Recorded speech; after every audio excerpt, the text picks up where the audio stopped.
Good morning and welcome to the last lesson on figures of speech.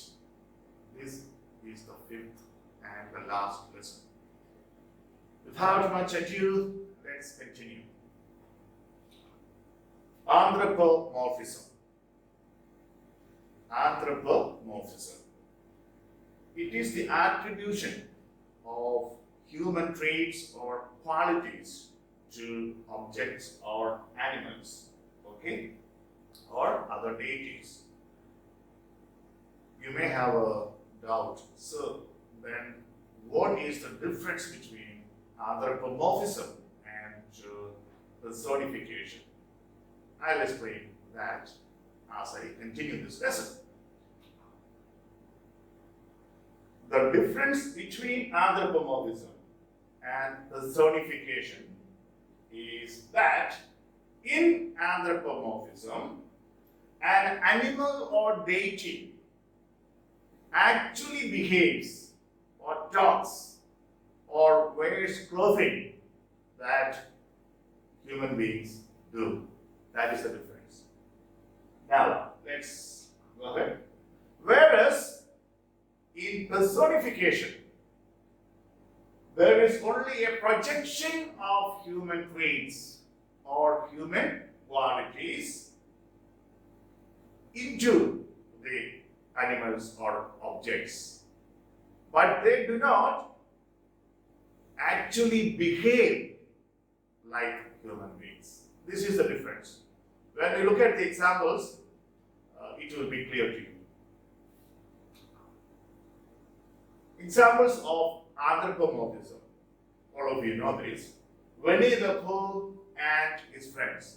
There, the characters speak or dress like human beings. Mickey Mouse, talking and wearing in human way. Aesop's fables.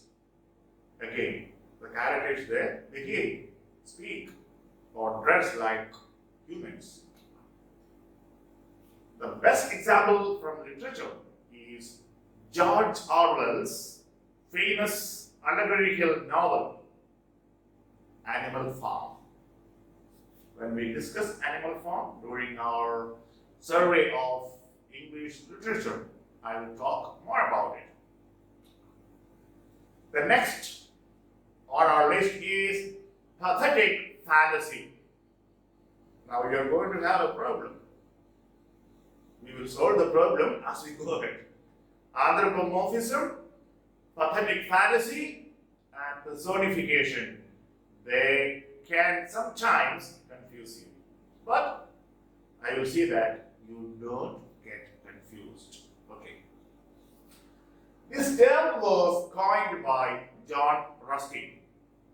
From the examination point of view, this is very important. Who coined the term pathetic fallacy? John Ruskin.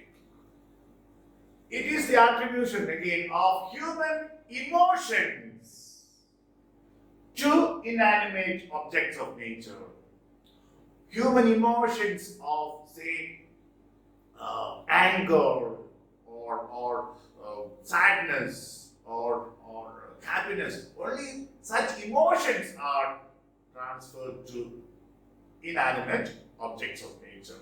That is pathetic fallacy. Let's look at some.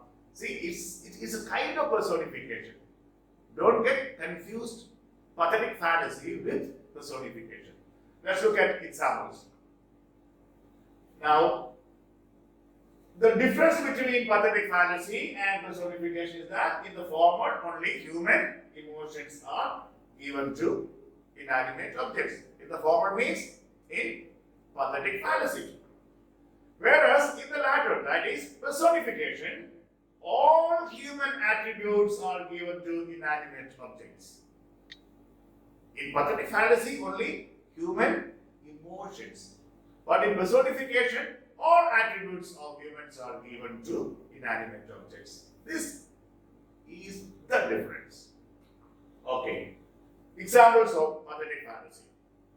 I have written at the top. Don't get confused. These are examples of pathetic fallacy.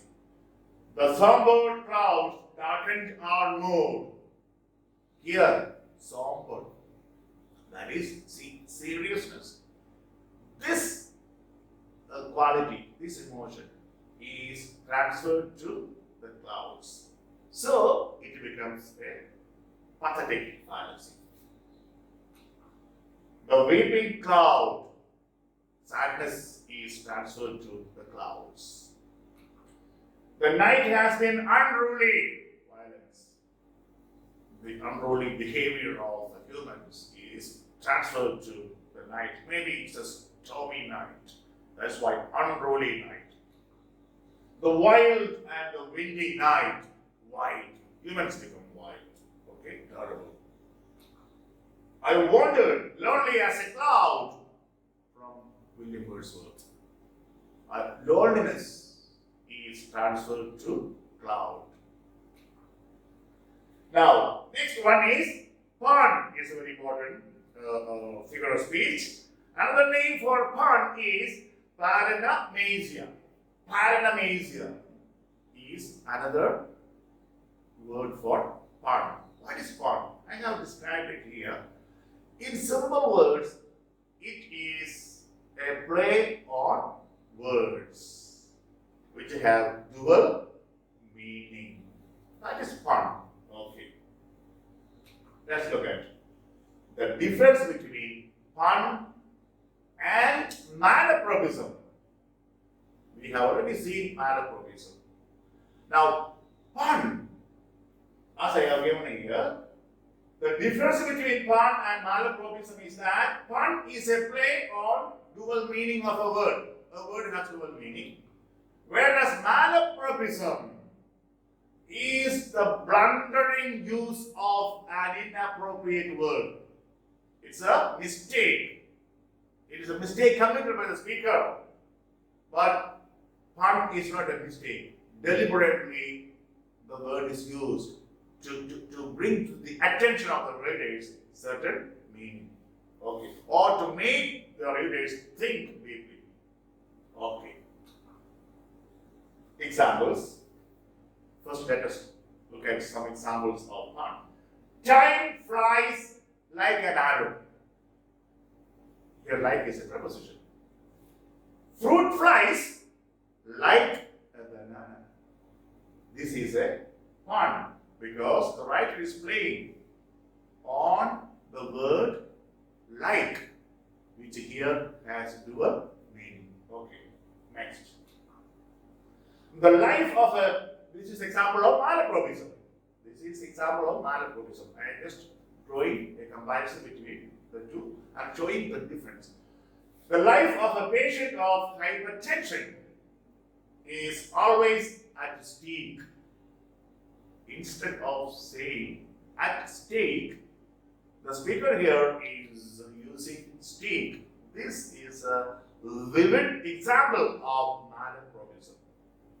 Okay. Now, more examples of pun.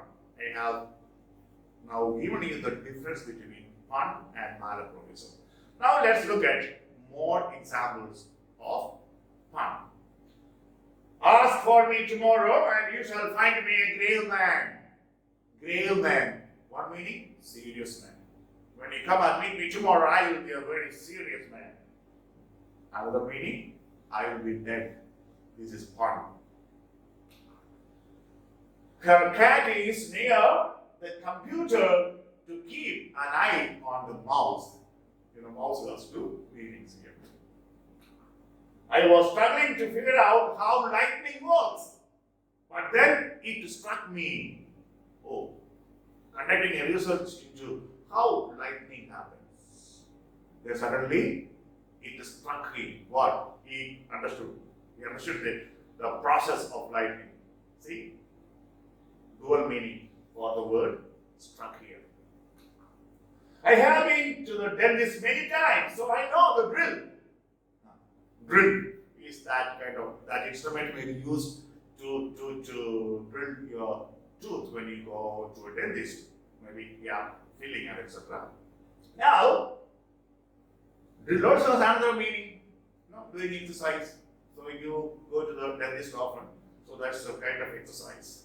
So dual meaning for the word drilled. This is pun. Pun is used deliberately by the writers. Next one. A boiled egg every morning is hard to beat. Not beat. A boiled egg to beat, break. That's one meaning. Next one is hard to beat means difficult to resist the temptation of taking a boiled egg every morning. So, dual meaning. Next one, simile.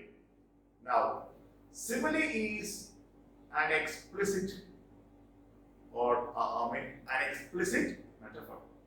Okay, it is like metaphor comparing to things, but in simile we use words like as or like.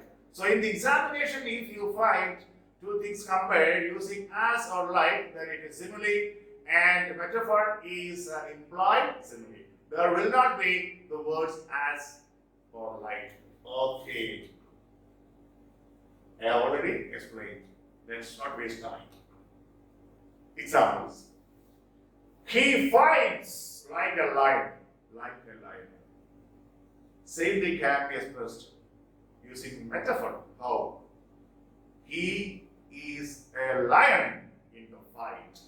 You have no as or like used. He is as cunning as a fox. Or he is a fox is a metaphor. He is as cunning as a fox. He is a simile. Epic simile. Milton has used it unintentionally. What is epic simile? It is a detailed, often very complex poetic comparison that reveals or unfolds over the course of several lines, not in one line. Example. It is also known as Homeric simile because the Greek poet Homer used it in his famous epics, Iliad and Odyssey. Okay. For the example now, Book 1 of Paradise Lost. In this book, John Milton compares Lucifer's massive army. Lucifer organized an army against God, God's army. Okay, led by Angel Gabriel. Okay. So John Milton compares Lucifer's massive army to scattered autumn leaves, not in one line, over several lines. Next one, synecdoche. Next one on our list is synecdoche. What is this? This is a very important one. Very often questions are asked on this figure of speech. It is a figure of speech in which a part of something is used to represent the whole, or the whole is used to represent the part. Examples will help you understand this better. It may also use larger groups to refer to smaller groups or vice versa. Furthermore, it may also call a thing by the name of the material it is made of. Calling a thing by the name of the material it is made of. Or it may refer to a thing in a container or packaging by the name of that container or packaging. Are you confused? Don't worry. You don't have to learn by heart the definitions. Let one example each for every figure of speech remain in your mind. Then things will be easier. These are the examples. I bought 100 head of cattle. 100 head. Now, head is part of an animal. Now, here the part head is used to refer to the whole animal. So, I bought 100 head of cattle. We don't have heads. 100 head of cattle. That means 100 cows were born. Who is that gray beard? Who is that gray beard? Gray beard? Beard is part of a man's body. So this part is used to refer to the whole man. Here the part here is used to refer to the whole man, the old man. We have 100 hired hands. We have 100 hired hands. Hands are parts of humans. Hired what? 100 hands means 100 laborers. There were many anxious faces. Means face is part of a person, human being. 100 anxious faces, or there were several anxious faces. Means anxious people. Taking so much of Coke is unhealthy. Now, this Coke is commonly used for all carbonated drinks. So it is a synecdoche for all carbonated drinks. Now, difference between synecdoche and metonymy. Metonymy. You have a problem, right? Let us look at the difference. While they resemble one another to some extent, they are not the same. Sometimes in the exam hall, this can create confusion, but I will make it clear now. Synecdoche refers to the whole of a thing by the name of any one of its parts. That means the part here expressed is an integral part of the thing or the person. The part is not an external thing. Wait, I'll make it clearer. For example, calling a car wheels is a synecdoche. Why? Because a part of the car, its wheels, stands for the whole car. Wheels here is integral part of the car. Wait, I'll give another example later. However, in metonymy, the word used to describe a thing is only closely related to that particular thing, but not an integral part of it.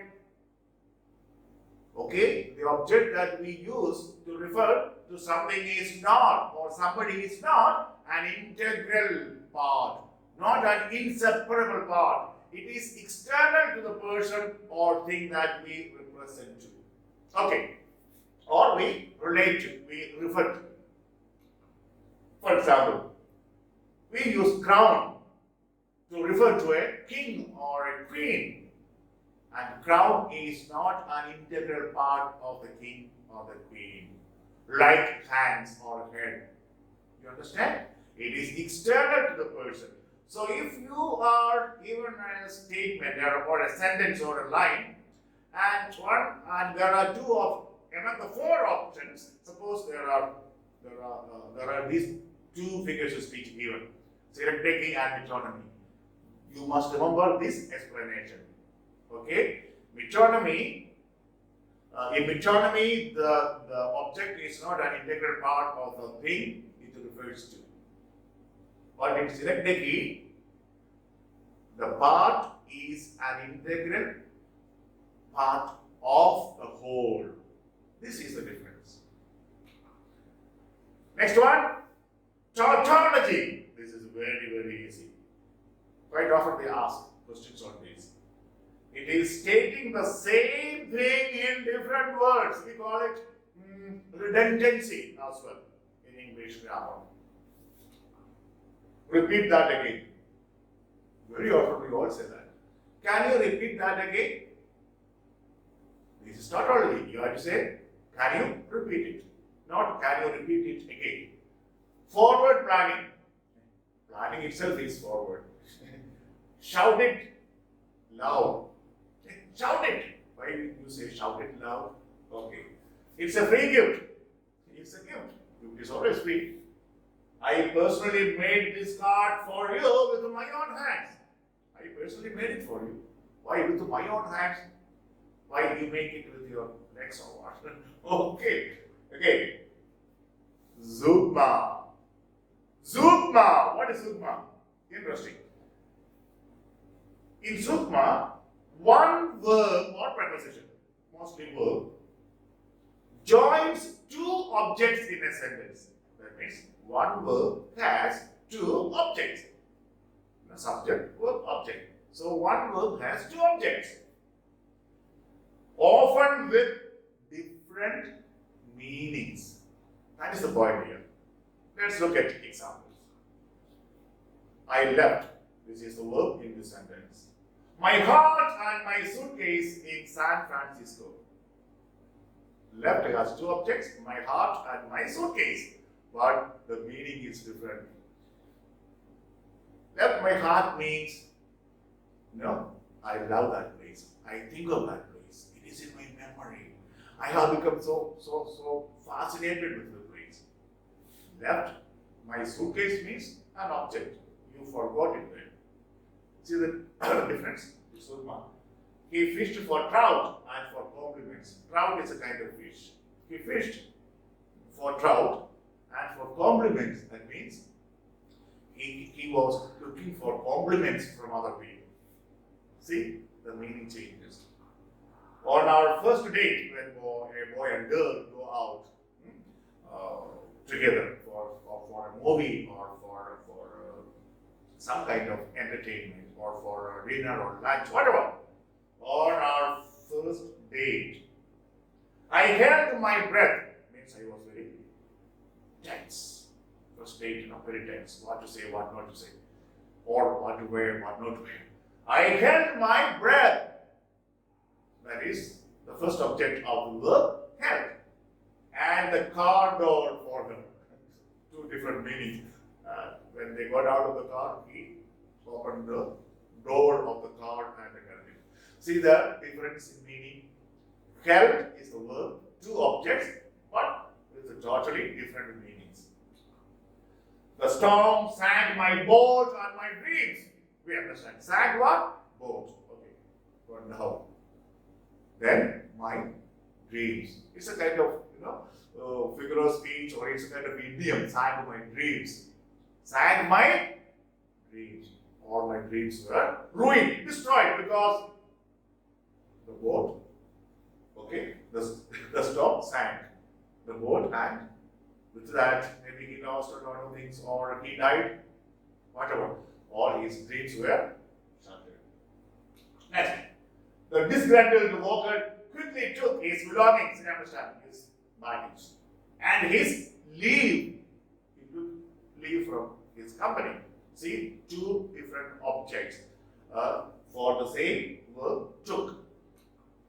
The farmers in the valley grew potatoes, peanuts, and board. What is that?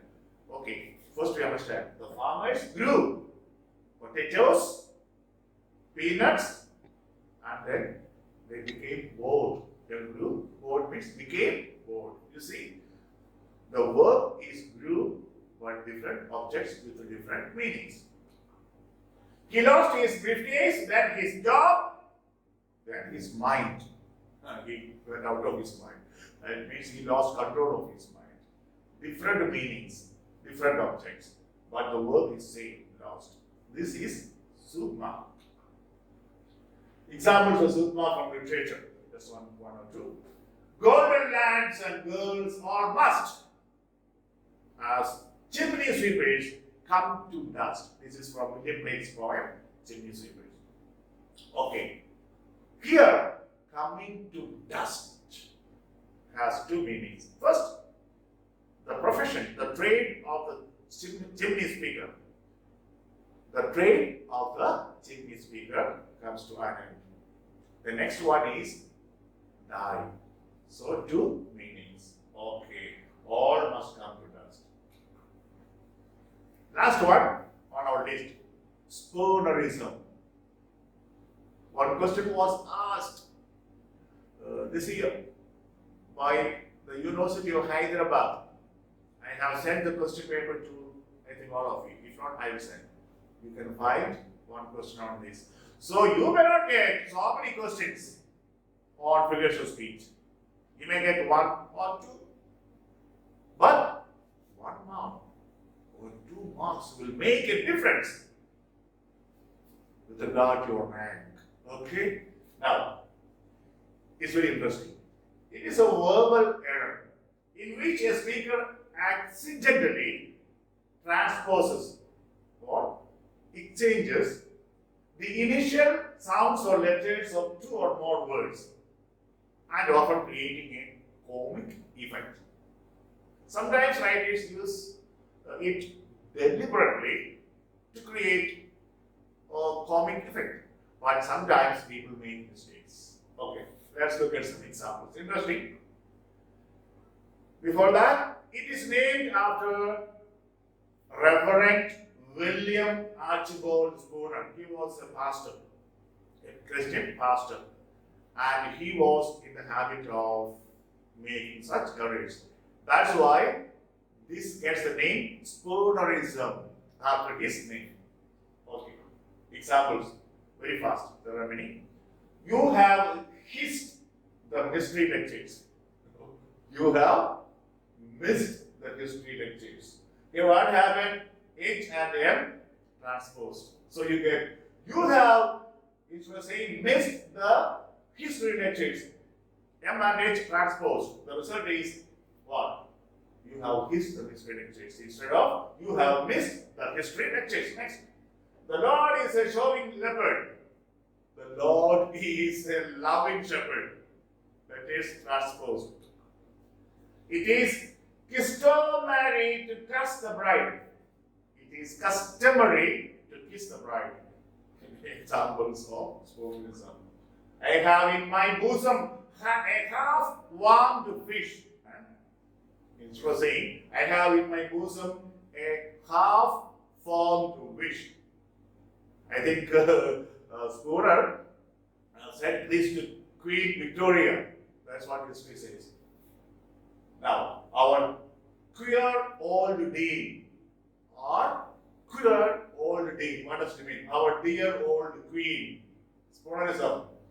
Will nobody patch my hiccup? Hiccup.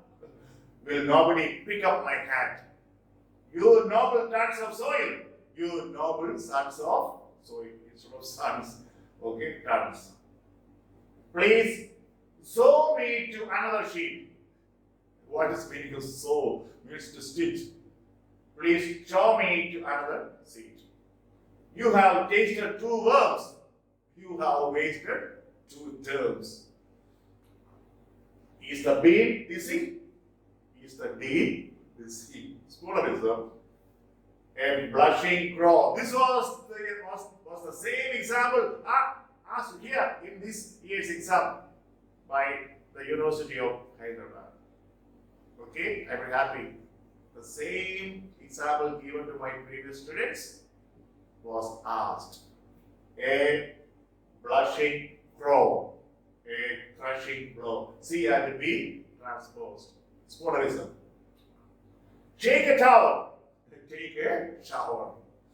Lack of pies, lack of lights. Gnaw your brows, draw your nose. Flock of bags, block of flags. Rolling with pain, pouring with rain. Chewing the doors, doing the chores, your routine work. See, interesting ones. That's all. I think I have taken just 25 minutes. Now, as usual, let's end the lesson with a thought. What's that? If you can't be a good example to other people, if you can't be a good example to other people, then you will just have to be a horrible warning. It is an epigram. Sleep on it and understand the depth of its meaning. Till we meet with another lesson, or that is the first lesson on prosody. Take care, be happy, and enjoy.